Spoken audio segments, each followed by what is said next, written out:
Selamat pagi, saya Bilkis, konselor yang akan berproses dengan Anda. Boleh tahu Anda lebih nyaman dipanggil dengan nama apa? Saya lebih nyaman dipanggil Mbak Feby. Baik, Mbak Feby kesibukannya apa? Kuliah, kerja, atau ibu rumah tangga? Saya ibu rumah tangga, sekaligus kerja part-time di rumah. Ibu rumah tangga yang bekerja di rumah. Iya betul. Dalam sesi konseling ini, kita ada 3 kontrak kesepakatan, antara lain Anda bebas menyampaikan perasaan Anda padanya walaupun itu paling buruk dalam pikiran Anda.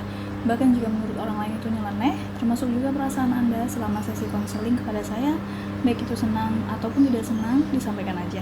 Karena pikiran atau perasaan yang terpendam itu akan menghambat kemampuan kita dalam mendengar dan memecahkan masalah jadi terhambat. Nah, supaya lancar, jadi apa yang ada di unek-unek di dalam hati selama proses konseling disampaikan aja.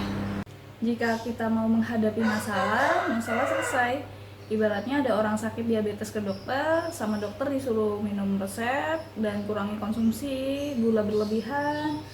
Nah, sering ke dokter tapi nggak dilakukan, nah tapi ya nggak sembuh-sembuh juga gitu. Dan bisa jadi satu kali ke dokter juga nggak langsung selesai ya, karena bukan dukun. Apalagi konseling itu kan membahas mengenai masalah psikologis yang bisa jadi bertumpuk bertahun-tahun. Jadi nggak adil dong kalau berharap seperti dukun satu kali selesai gitu ya. Ada prosesnya. Jadi kita sama-sama berproses untuk mengutarakan kejujuran dan ada kemauan kita untuk berubah melalui proses kesabaran itu. Bagaimana Mbak Feby? Apakah setuju? Iya, saya setuju. Baik, jika Mbak Feby setuju, boleh diceritakan hal-hal yang mengganggu Mbak Feby saat ini? Sebenarnya ini agak memalukan ya. Saya senang sekali belanja, padahal gaji saya dan suami pas-pasan. Saya juga ingin bisa memberi infak yang besar pada keluarga saya dan orang yang membutuhkan. Karena pengeluaran yang besar sekali, tabungan saya jadi habis. Saya pusing, nggak bisa belanja lagi. Nggak buka Shopee sebulan tuh rasanya tersiksa banget. Gatal tangan saya ingin buka Shopee terus. Saya ingin beli baju terus supaya selalu kelihatan cantik di depan suami. Saya nggak peduli mau kelihatan jelek di luar, yang penting saya kelihatan cantik di rumah. Walau rumah saya berantakan, yang penting saya kelihatan cantik. Jadi Mbak Feby senang sekali berbelanja. Kalau nggak buka Shopee, gatal rasanya tangan ya. Mbak Feby ingin selalu kelihatan cantik di depan suami. Iya betul. Bagaimana perasaan Mbak Feby dalam menghadapi masalah ini? Saya merasa cemas karena tabungan saya habis dan saya tersiksa karena nggak bisa belanja. Mbak Feby merasa cemas kalau tidak berbelanja, sementara tabungan menipis. Apa betul begitu? Iya betul. Apa yang paling jadi tujuan masa depan Mbak Feby? Saya ingin bisa beli rumah, pengen infak yang banyak, dan pengen selalu dicintai suami. Baik, jadi Mbak Feby pengen punya rumah, infak yang banyak, dan suami selalu cinta ya. Infak yang banyak ini tujuan yang mulia sekali ya. Mengenai suami, memangnya suami saat ini bagaimana Mbak Feby? Sehingga Mbak Feby sepertinya takut untuk tidak dicintai suami.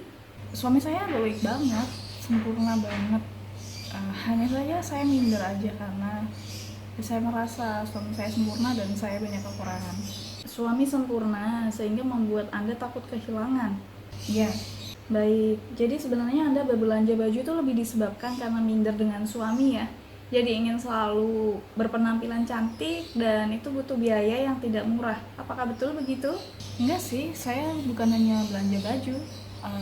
Yang jelas aktivitas belanjanya yang saya senang. Minder dengan suami iya, tapi rasanya bukan itu yang pengen saya fokuskan.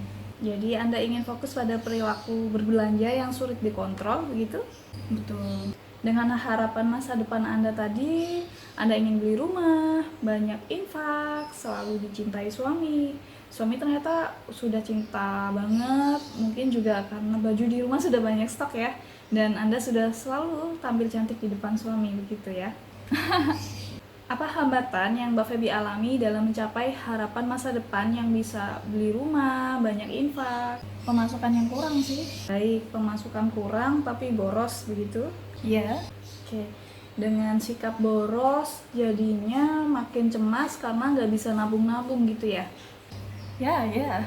Berarti ada 2 permasalahan di sini, yaitu bagaimana meningkatkan pemasukan dan mengontrol perilaku boros. Apakah begitu? Iya. Ya, kita bahas satu-satu dulu ya, mau fokus meningkatkan pemasukan atau mengontrol perilaku boros. Meningkatkan pemasukan deh. Jadi Anda senang sekali belanja sehingga mencari pemasukan tambahan bisa meningkatkan motivasi Anda ya. Ya, kita arahkan dorongan it atau kebutuhan kita menjadi perilaku positif. Nah, Mbak Feby, untuk meningkatkan pemasukan, ini ada dua yang bekerja ya, baik suami maupun Anda seorang istri. Dalam konseling kita difokuskan pada perilaku kita, apa yang kita bisa ubah, karena menurut orang lain itu bisa jadi malah membuat orang lain tidak nyaman. Bisa jadi konflik, Anda pun jadi kecewa kalau orang lain tidak sesuai harapan. Jadi kita fokus cari cara bagaimana Anda meningkatkan pemasukan gitu. Zaman sekarang semua serba mahal ya, istri juga boleh dong ikut andil dalam mencari nafkah. Pun dengan tugas merawat rumah dan mengasuh anak, suami juga berkewajiban untuk merawat rumah dan anak. Dan ada anak di rumah ya? Ada anak, siapa yang mengasuh kalau Anda bekerja? Sama saya sendiri, tapi kalau Arjan, saya titipkan sama pengasuh. Baik anak dengan pengasuh kalau dibutuhkan, tapi seringnya dengan Anda sendiri ya. Ya, oke, kita rangkum percakapan konseling kita tadi. Jadi, masalahnya Mbak Feby senang sekali berbelanja, sedangkan pemasukan kurang dan tabungan menipis. Kemudian perasaannya cemas kalau tidak berbelanja. Cita-citanya ke depan Mbak Feby ingin bisa beli rumah dan banyak infak. Mbak Feby selalu ingin tampil cantik karena tidak ingin kehilangan suami, dan suami juga sudah sangat cinta dengan Mbak Feby ya, alhamdulillah, insya Allah. Perilakunya boros, sebabnya kebiasaan belanja ya, jadi bukan perilaku satu kali tapi itu kebiasaan yang kalau tidak dilakukan menjadi kecemasan. Oke, tujuannya ada dua rumusan masalah. Pertama, bagaimana meningkatkan pemasukan. Kedua, mengontrol perilaku boros. Apakah benar begitu? Iya, benar banget kayak gitu. Oke, yang pertama kita bahas meningkatkan pemasukan ya. Untuk mencari pencapaian tujuan tersebut, kita perlu merumuskan apa kelebihan dan kelemahan Mbak Feby. Ini bisa jadi PR di rumah. Mbak Feby bisa melis apa sih kelebihan kelemahannya.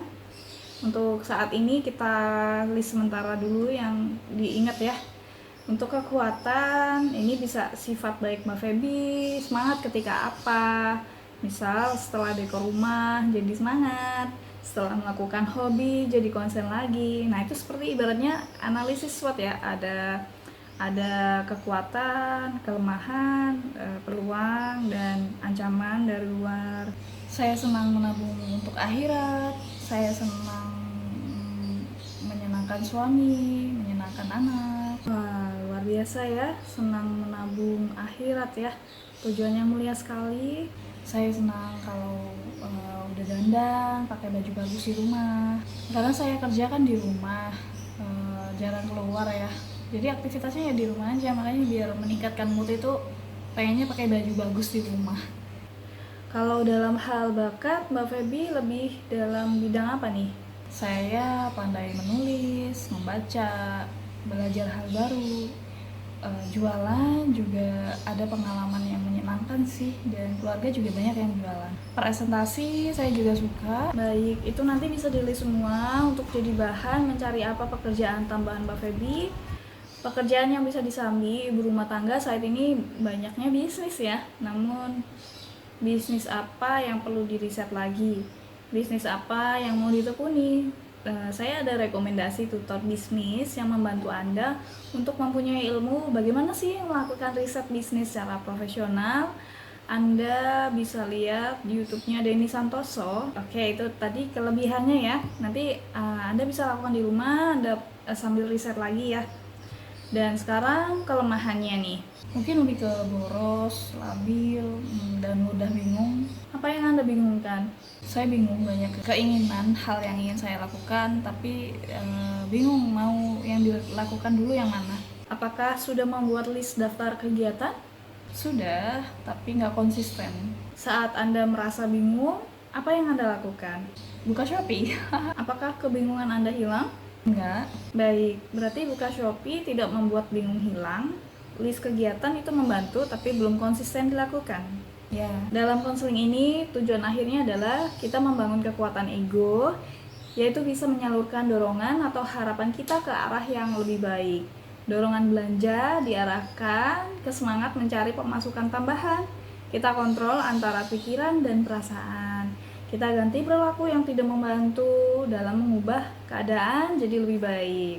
Misal, saat kita bingung buka Shopee awalnya, nah ternyata nggak membantu nih, kita kalau nggak diubah ya kedepannya bisa makin buruk. Bentuk kita bisa apa yang tadi misalnya ngelis kegiatan apa, lalu fokus ke list tadi. Nah, berdasarkan diagnosis tadi, apa yang sebaiknya kita perbaiki nih untuk menyelesaikan masalah ini? Mungkin list kegiatan lebih dikonsistenkan. Saat bingung, lihat catatan kegiatan, bukan buka Shopee, belajar riset bisnis, dan mulai mencari pemasukan tambahan. Belajar menabung agar bisa beli rumah dan lebih banyak infak. Baik, bagus sekali Mbak Feby. Apa yang memungkinkan bisa Anda lakukan? Apakah membuat dan melaksanakan list kegiatan bisa? Apakah belajar riset bisnis mulai dari sekarang bisa? Apakah tidak membuka Shopee terus-menerus maksimal sehari atau 2 hari sekali bisa? Apakah menyisihkan dana di awal untuk menabung bisa? Jika bisa, kita jadikan ini PR Anda di rumah untuk melakukan 4 hal di atas. Biasanya konseling ini berjalan dan tampak perubahannya pada pertemuan ke-5 atau 6, tapi nanti kita lihat lebih lanjut perkembangannya apakah sudah ada perubahan atau belum. Nah, ini minggu depan kabari saya apa aja perkembangan dari tugas di rumah Anda ini ya. Baik, selama konseling berlangsung, adakah yang ingin Mbak Feby sampaikan tentang perasaan atau komentar Mbak Feby terhadap saya sebagai konselor? Mungkin nyaman, nggak nyaman, atau apa? Saya merasa didengar dan senang sekali karena dibantu dipetakan masalah saya. Terima kasih banyak Bu Bilkis. Oke, baik, terima kasih kembali. Saya juga senang melakukan konseling dengan Anda. Sampai jumpa minggu depan ya. Selamat dikerjakan PR-nya. Baik, minggu depan, jadi PR-nya saya lakukan dulu. Minggu depan insya Allah saya melakukan konseling lagi dengan Ibu ya. Hari apa Ibu?